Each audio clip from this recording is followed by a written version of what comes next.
میرے محترم عزیز دوستو بزرگوں، نبی اکرم صلی اللہ علیہ وسلم دنیا میں جس وقت مبعوث ہوئے، وہ دور دنیا کا نہایت ہی عجیب اور تاریک دور تھا، ظلم و ستم کا دور تھا، ناانصافی، جبر و تشدد، زنا، شراب، ان چیزوں کا دور تھا۔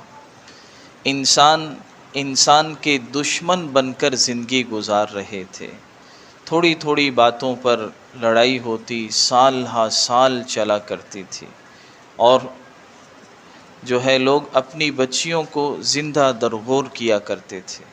خلاصے کی غرض بات یہ ہے کہ جتنی بھی برائیاں تھیں وہ سب ان کے اندر پائی جاتی تھیں۔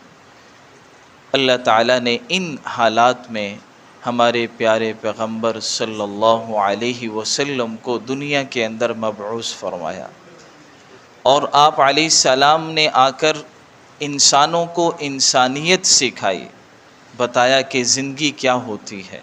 اور قرآن میں بھی اللہ نے یہی فرمایا کہ ہم نے حضور صلی اللہ علیہ وسلم کو رحمت بنا کر بھیجا ہے، وما ارسلناک الا رحمتا للعالمین، کہ آپ تمام جہانوں کے لیے رحمت ہیں، آپ ہادی ہیں، رہبر ہیں۔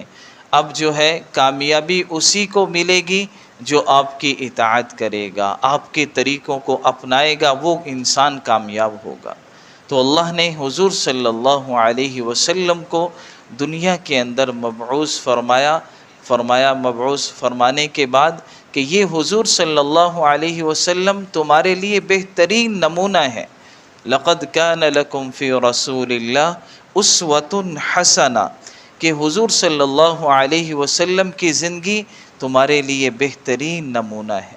اب تم ان جیسی زندگی گزارو، انہیں اپنا آئیڈیل بناؤ، ان کی اتباع کرو اگر تم کامیابی چاہتے ہو، دنیا آخرت میں کامیاب ہونا چاہتے ہو تو حضور صلی اللہ علیہ وسلم سے محبت کرو، آپ کی عقیدت رکھو، آپ کی اطاعت کرو تو کامیابی تمہارا قدم چومے گی۔ آپ نے خود فرمایا، یا ابا سفیان جئتکم بکرامت الدنیا و بکرامت الآخرہ، اے ابو سفیان میں دنیا آخرت کی عزتیں لے کر آیا ہوں۔ جو انسان میرا غلام بنے گا، مجھ سے جڑے گا، اللہ دنیا آخرت کی اسے عزتیں عطا فرما دیں گے۔ ہم دیکھتے ہیں حضرت ابو بکر آئے تو صدیق بن گئے، کیا ان کو فضیلت حاصل ہوئی کہ اللہ کے سلام انہیں آسمانوں سے سلام آ رہے ہیں۔ اللہ ان سے پوچھ رہے ہیں حضرت ابو بکر صدیق سے، اس حال میں مجھ سے راضی ہو کہ نہیں؟ حالانکہ بڑے تاجر تھے، مکہ کے چیف جسٹس تھے، فیصلے کرتے تھے لوگوں کے، ریشم کی دکانیں تھیں، بڑے تاجر تھے، اس وقت سلام نہیں آیا۔ لیکن جب سب کچھ اللہ کے راستے میں لگا دیا، ٹاٹ پہن لیا، اس وقت اللہ کا سلام آ رہا ہے حضور کی برکت سے۔ فاروق پہنچے تو فاروق اعظم بن گئے، حضرت عثمان آپ کی مجلس میں آئے تو عثمان ذی النورین بن گئے، حضرت علی آئے تو مولا علی شیر خدا بن گئے۔ وہ بن گئے جیسے اللہ کے نبی صلی اللہ علیہ وسلم نے فرمایا، علی تمہارا گھر تو جنت میں میرے گھر کے سامنے ہوگا، یہ بن گئے۔ تو یہ جو حضور سے جڑتا چلا گیا وہ مقام پاتا چلا گیا۔ اور حضرت سلمان فارسی فارس سے آئے تو کیا بن گئے؟ اہل بیت میں سے بن گئے۔ غزوہ خندق کے موقع پر مہاجرین انصار کی جماعتیں بن رہی تھیں، تو حضرت سلمان فارسی فارس سے ہجرت کر کے آئے تھے۔ انصار کہہ رہے تھے کہ یہ ہمارے ساتھی ہیں، مدینہ میں آئے ہیں۔ مکہ والے کہہ رہے تھے نہیں، یہ ہمارے ساتھی ہیں، باہر سے آئے ہیں، اگرچہ مکہ سے نہیں آئے۔ سب یہ چاہ رہے تھے کہ سلمان کو ہم اپنے ساتھ جوڑ لیں، سلمان کو اپنے ساتھ جوڑیں۔ حضور نے فرمایا تم سب اس کو چھوڑ دو، یہ ہمارے اہل بیت میں سے ہے، یہ میرے ساتھ رہے گا۔ کتنی وہ قربانی کر آئے۔ تو بہرحال بھائیو دوستو، یہ لوگوں نے جو حضور کے ساتھ جو حضرت بلال کو ہم دیکھیں، کیا تھے؟ کالے رنگ والے ہیں، حبشہ کے رہنے والے ہیں، غلام در غلام ہیں، کوئی ان کا سلسلہ نسب نہیں ہے، لیکن اللہ کی شان، حضور سے محبت کی، دین کے لیے قربانیاں دی، تو اللہ نے کیا مقام دیا؟ چلتے زمین پر ہیں، قدموں کی آواز جنت میں سنائی دیتی ہے۔ سبحان اللہ، کیا بات! سب سے پہلے جنت میں جانے والے حضور کے ساتھ حضرت بلال ہوں گے۔ آپ نے فرمایا جس سواری پر میں سوار ہو کر جنت میں جاؤں گا اس کی نکیل حضرت بلال رضی اللہ تعالی عنہ کے ہاتھ میں ہوگی۔ فرمایا اللہ کے نبی نے قیامت کے دن میں اس طرح اٹھوں گا کہ میرے دائیں طرف سے حضرت ابو بکر اٹھیں گے، بائیں طرف سے عمر اٹھیں گے، اور حضرت بلال کی قبر حبشہ میں ہے، اور جو آدمی جہاں فوت ہوا، جہاں اس کی قبر بنی، حدیث میں آتا ہے وہیں سے قیامت کے دن اٹھے گا، ایک ایک قبر سے 40 مردے اٹھیں گے۔ لیکن آپ نے حضرت بلال کے بارے میں فرمایا حضرت بلال کل قیامت کے دن میرے قدموں سے اذان دیتے ہوئے اٹھیں گے۔ تو یہ کیا بات ہے، جو حضور سے جنہوں نے محبت کی، حضور سے کے ساتھ جڑے، اللہ نے دنیا آخرت میں انہیں عزتیں عطا فرمائیں۔ اسی اللہ کے نبی یہ فرما رہے کہ میں دونوں جہانوں کی تمہارے لیے دنیا آخرت کی عزتیں لے کر آیا ہوں۔ جو میرے ساتھ جڑے گا، جو میرا غلام بنے گا، میری اطاعت کرے گا، وہ اللہ کے ہاں عزت والا مکرم بنتا چلا جائے گا۔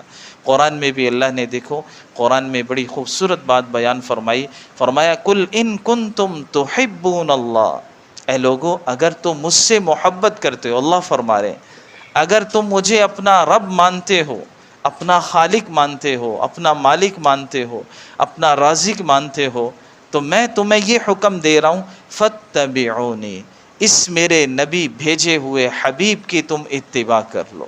جب تم ان جیسے بنو گے تو کیا ہوگا، یحببکم اللہ، میں تم سے محبت کروں گا، میں تم سے، مجھے یہ محبوب ہے میرے، ان سے مجھے محبت ہے، اور جو ہے اب جو ان جیسا بنتا چلا جائے گا وہ بھی میرا محبوب بنتا چلا جائے گا۔ تو یہ بڑی خوشخبری کی بات ہے۔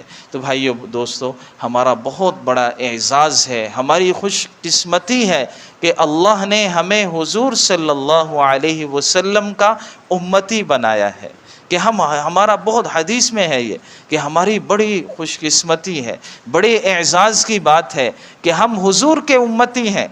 اب حضور کی امت میں ہونے کی وجہ سے ہمارے کتنے اعزازات ہیں۔ اللہ کے نبی صلی اللہ علیہ وسلم نے فرمایا پہلی امتیں بہت عمل کرتی تھیں، پھر انہیں تھوڑا سا اجر ملتا تھا، لیکن یہ میری امت تھوڑا عمل کرے گی، اللہ اسے اجر زیادہ عطا فرمائیں گے۔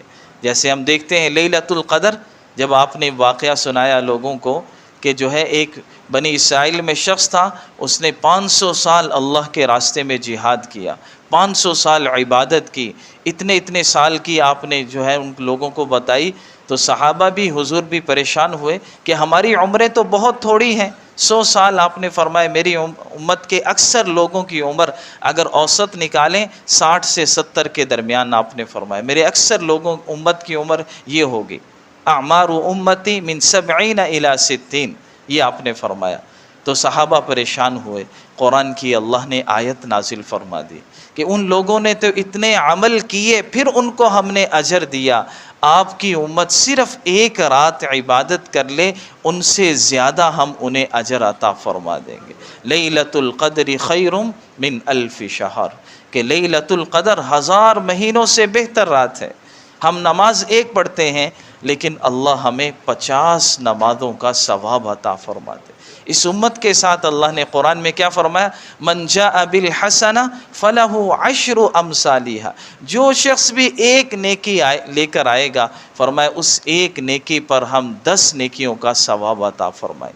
یہ تو عام قاعدہ ہے، پھر جس انسان کا جتنا اخلاص ہوگا، جتنا اچھی طریقے سے وہ عمل کرے گا، آگے اللہ فرماتے ہیں واللہ یضاعف لمن یشاء، پھر ہم اس میں اور بھی جس کے لیے چاہیں گے اس سے زیادہ اور اضافہ کرتے چلے جائیں گے۔ تو بھائیو، حضور کی امت میں ہونا یہ ہمارے لیے بڑے اعزاز کی بات ہے۔ اب بھائیو دوستو، ہمیں کرنا کیا چاہیے؟ اب جو ہے کیا ہم حضور کے امتی ہیں تو ہم کیا ایسی زندگی گزاریں؟ آج بھائیو دوستو یقین جانیے، بڑے افسوس سے کہنا پڑتا ہے کہ آج ہم حضور کی سنتوں کو پسند نہیں کر رہے، آج ہم حضور کے طریقوں پر ہی زندگی نہیں گزار رہے، حضور جس دین کو لے کر آئے اس دین کو ہم چھوڑ کر زندگی گزار رہے ہیں۔ ہم یہ صرف جیسے کل 12 ربیع الاول ہے، بس ہم کیا میلاد بنا لیں، گلیاں سجا لیں اور جو ہے یہ تھوڑی چیزیں اللہ کے بانٹ دیں تو بس ہم نے حضور کی جو ہے نبوت کا حق ادا کر دیا. یہ تو بڑے ناانصافی کی بات. آج کل جیسے 12 ربیع الاول منایا جا رہا ہے، اس پر تو بھائیو دوستو ہمیں توبہ استغفار کرنی چاہیے. یقینی بات، ابھی میں پچھلے 12 ربیع الاول پر 60 فٹ روڈ سے گزر رہا، اپنے ان گلیوں سے گزر رہا، سری گانے لوگوں نے لگائے ہوئے، سری گانے، قوالیاں لگائی ہوئی، اور آگے چند نوجوان ڈانس کر رہے ہیں. اب ان سے پوچھو جا کے کہ بھائی کیوں کر رہے ہو تم، تو کیا کہیں گے؟ جشن عید میلاد النبی ہم منا رہے. کیا بھائیو حضور اس لیے آئے تھے کہ ہم گلیاں سجائیں اور جو ہے ہم جو ہے حضور کے چراغاں کر لیں اور ڈانس کریں، گانا بجانا کریں؟ اس لیے آئے تھے اللہ کے نبی؟ جو آج ہم نے دین کو بگاڑ کے رکھ دیا. یہ بھائیو بڑے افسوس کی بات. آج یہ ہو رہا ہے، آج کا آپ نے بھی دیکھا ہوگا ویڈیوز میں، حوریں بنائی جا رہی ہیں، عورتوں کو اچھا لباس پہنا کے میک اپ کر کے اس کو سٹیج پہ بٹھایا جا رہا ہے کہ یہ حور ہے، اس کو چوک چراہوں میں کہ یہ حور ہے. کیا حضور اس لیے آئے تھے کہ گلیوں ہم سجا لیں، چراغاں کر لیں اور بس نہ نماز پڑھیں اور نہ دین پر چلیں، بس محفل کر لی اور بس ہم سمجھے ہم سب سے بڑے عاشق رسول؟ گلیاں سجا کر اور لائٹیں لگا کر سمجھتے ہیں ہم سے بڑا کوئی عاشق رسول نہیں. جن کی مسجد پہ لائٹ نہیں لگی، جن کی گلی نہیں سجی، وہ عاشق رسول نہیں ہے، ہم عاشق رسول. اور یہ آج ہمارا یہ علم ہی غلط ہو گیا. آج ہمیں جو ہے بڑے افسوس کی، آج یہ ہمارے سامنے یہ ہو رہا ہے، کل کو جا کے اس سے آگے پتہ نہیں کیا ہوگا. لوگ دین کو چھوڑ دیں گے، جیسے آج لوگ نماز کو چھوڑے ہوئے ہیں، جس کے بارے میں اللہ کے نبی صلی اللہ علیہ وسلم دنیا سے جا رہے ہیں اور آخری الفاظ یہ بول رہے ہیں، میری امت نماز کو نہ چھوڑنا، میری امت نماز کو نہ چھوڑنا. پچھلے جمعے میں نے عرض کیا تھا، حضور دنیا میں تشریف لائے، سب سے پہلے آ کر آپ نے کام کیا سجدہ کیا کہ حضور نماز لے کر آئے. حضور نے فرمایا سب سے پہلے نماز کا حساب ہوگا. سارے آپ گلیوں میں 12 ربیع الاول کو نکلیں، نمازی وہی ہوں گے جو چند نمازی ہیں، جو روزانہ نماز پڑھتے ہیں، لیکن گلیوں میں سارے آپ کو عاشق رسول نظر آئیں گے. بچے ڈانس کر رہے ہیں، گلیاں سجی ہوئی ہیں، سب لوگوں نے اچھے کپڑے پہنے ہوئے، سمجھ رہے ہیں ہم جشن عید میلاد النبی بنا رہے ہیں. بھائیو یہ بڑے افسوس کی بات ہے کہ آج ہم غلط طرف چل چکے. آج اگر ہمیں حضور دیکھیں یہ کام کرتے ہوئے تو حضور ناراض ہو جائیں کہ یہ میں لے کر آیا تھا، یہ دین ہے، میں نے تمہیں یہ قرآن میں بتایا کہ تم نے یہ کام کرنا ہے. نہ صحابہ نے کیا، نہ بزرگان دین نے کیا. اصل میرے محترم عزیز دوستو، حضور کا عاشق وہ ہے اور حضور سے سچی محبت کرنے والا وہ ہے جو آپ کے لائے ہوئے دین پر عمل کرے گا، قرآن پر عمل کرے گا، آپ کی سنتوں کو اپنائے گا. وہ سچا عاشق رسول ہے. آپ نے خود فرمایا، اللہ کے نبی صلی اللہ علیہ وسلم حضرت معاذ بن جبل رضی اللہ تعالیٰ عنہ کو رخصت فرما رہے ہیں اور ان کو یمن کی طرف بھیج رہے ہیں. آپ ان سے بڑی محبت کرتے تھے. آپ نے قسم کھا کے، شاید کسی اور صحابی سے نہ کہا ہو، آپ نے ان سے کہا، اے معاذ اللہ کی قسم میں تم سے محبت کرتا ہوں.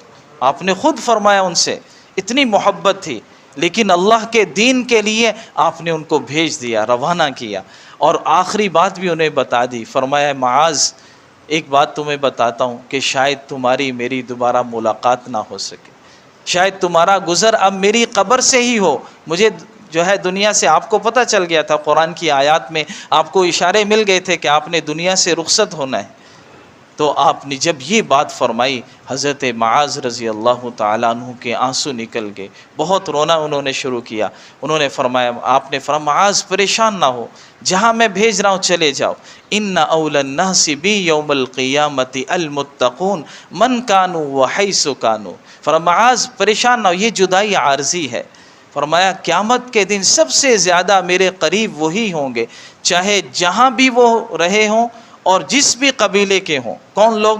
جو مجھ سے محبت کرنے والے سچے ہوں گے اور میری اتباع کرنے والے ہوں گے اور اللہ سے ڈرنے والے ہوں گے، اللہ کے دین پر عمل کرنے والے، وہ سب سے زیادہ میرے قریب ہوں گے. چاہے وہ کوئی بھی ہوں، کہیں بھی رہتے ہوں، تم جہاں بھی چلے جاؤ، لیکن اگر تم میرے دین پر عمل کرنے والے ہو اور جو ہے حضور میری سنتوں پر عمل کرنے والے ہو، قیامت کے دن تم میرے ساتھ کر دیے جاؤ. اللہ کے نبی کا فرمان ہے، من احیا سنتی فقد احبنی. دیکھیے آپ نے محبت کو کس چیز سے جوڑا ہے؟ ہم نے محبت کو جوڑا ہے لائٹنگ سے، گلیاں سجانے سے، اور جو ہے میلاد منا لینے سے، صرف یہ ہے، یہ نہیں ہے۔ دیکھیے، یاد رکھیے، ابھی ہم نے بھی پچھلی اتوار محفل کی، محفل کرنا، یہ حضور کی تذکرہ کرنا نعت کی صورت میں، بیان کی صورت میں، یہ بہت بڑی عظیم عبادت ہے، ثواب کا کام ہے۔ حضور حضرت حسان کو فرماتے، آؤ بیٹھو، میری شان بیان کرو، اور جبریل تمہاری مدد فرمائے۔ یہ بہت اچھی بات ہے، ہم روزانہ اپنے گھروں میں حضور کی نعتیں پڑھیں اور حضور کے تذکرے کریں، حضور کے اوصاف کریں، یہ بہت اچھی بات، اس سے کوئی انکار نہیں ہے۔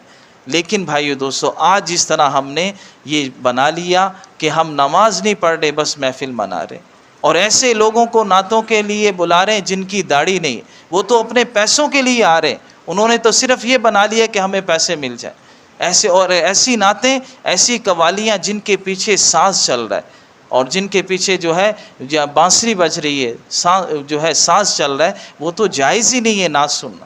اللہ کے نبی صلی اللہ علیہ وسلم نے ایک موقع پر فرمایا کہ مجھے اللہ نے اس لیے بھیجا ہے تاکہ میں گانے بجانے کو ختم کر دوں، گانے بجانے کو ختم کرنے کے لیے میں آیا ہوں۔ اور یاد رکھیے، ہمیں یہ تو یاد ہے، یہ کنفرم نہیں ہے، سب علماء کے نزدیک ولادت کا دن حضور کا وہ کنفرم نہیں ہے۔ بعض کہتے ہیں یکم ربیع الاول کو حضور کی ولادت ہوئی، بعض نے 3 کا لکھا ہے، بعض نے، اکثر علماء 9 ربیع الاول حضور کی ولادت کا کہتے ہیں، بہت کم ہے جو 12 ربیع الاول، لیکن سب مکتبہ فکر سب کو پتہ ہے کہ حضور دنیا سے گئے تو وہ دن 12 ربیع الاول کا تھا، آپ کی وفات کا دن ہے کل۔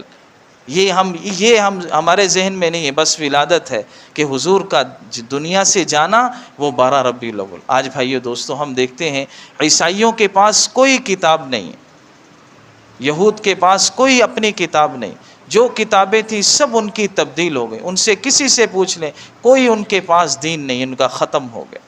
بس وہ کیا کرتے ہیں، جس دن عیسیٰ علیہ السلام کی ولادت ہوئی تھی 25 دسمبر کو، بہت خوشیاں مناتے ہیں کہ یہ حضرت عیسیٰ علیہ السلام کی ولادت کا دن ہے۔ سب سے زیادہ آپ تحقیق کر لیں، سب سے زیادہ شراب، زنا، گناہ جو ہے 25 دسمبر کو کیے جاتے ہیں۔ یہ تاریخ، یہ جو ہے، میں اپنی بات نہیں کر رہا، یہ لکھی پڑھی بات کر رہا ہوں، سب سے زیادہ گناہ اس دن ہوتے ہیں جس دن حضرت عیسیٰ علیہ السلام کی ولادت ہوئی۔ تو بتاؤ بھائیو دوستو، کیا ان کے نبی اس لیے آئے تھے؟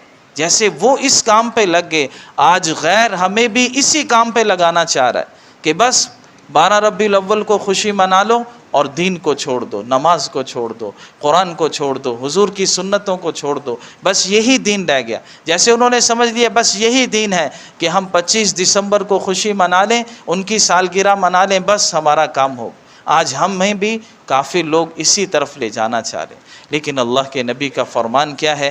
من احیا سنتی فقد احبنی، فرمایا جو میری سنتوں کو زندہ کرے گا، فرمایا وہ مجھ سے سچی محبت کرنے والا ہے، اور فرمایا ومن احبنی کان معی فی الجنہ، جو اس طرح کی مجھ سے محبت کرے گا کہ میرے لائے ہوئے دین پر عمل کرے گا، میری اطاعت کرے گا، میری سنتوں کو اپنائے گا، مجھ سے سچی محبت کرے گا، میرے لائے ہوئے دین پر عمل کرے گا، فرمایا ایسا آدمی کل قیامت کے دن جنت میں میرے ساتھ ہوگا۔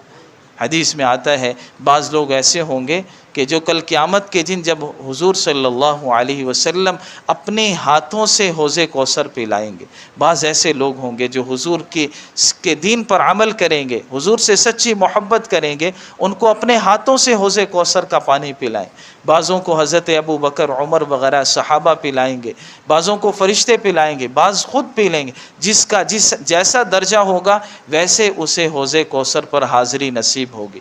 اب حدیث کے الفاظ ہیں، بعض لوگ ایسے ہوں گے جو حوض کوثر پر جائیں گے، حوض کوثر پر جائیں گے، لیکن فرشتے ان کو روک لیں گے، ان کو جانے نہیں دیں گے، حضور دیکھ کر فرمائیں گے آنے دو، تو وہ فرشتے کیا کہیں گے؟ نہیں، یہ وہ لوگ ہیں جنہوں نے آپ کے بعد آپ کے دین کو بدل دیا تھا۔ حدیث ہے، حدیث کے الفاظ ہیں، تو اللہ کے نبی کیا فرمائیں گے؟ سحقن سحقن لمن غیر بعد، ان بدبختوں کو دور کر دو مجھ سے جنہوں نے میرے بعد میرے دین کو بدل کیا تھا۔